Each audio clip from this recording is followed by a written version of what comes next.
Hello hello আব্বু আমুরে দেন তো। কে কে কোথেকে করতেছো যে? আব্বুরে দেন না। আপনি বুঝছি কে? তো আব্বু, আমি তোমার আম্মু। কে আপনি? আমার আম্মু ঘরে, আপনি আম্মু কেমনে হইলো? আব্বু আরেকটা বিয়ে করছে না?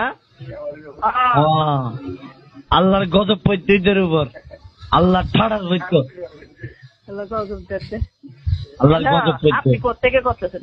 আমি যে থেকে করি এগুলো ভালো না, বুঝছেন? আপনি আমার আব্বুরে বলে দিয়েন আপনারা নিয়ে থাকতে, আমাদের কাছে আর আসতে হবে না। এই ভুল বুঝো না, তুমি লং নাম্বারে কল করতেছো যে? হ্যালো আমি কোর্ট যাইম ধরা হইলে আমি আজ ইতানার যাই মসজিদ ভাই খারাপ তো, আজ ইতানার যাই মামলা করছুম, বিয়ে করন ভাই করছুম আজ। এ কাকু, হ্যালো আব্বু হ্যালো, হ্যাঁ তোমার আম্মুকে দাও আব্বু।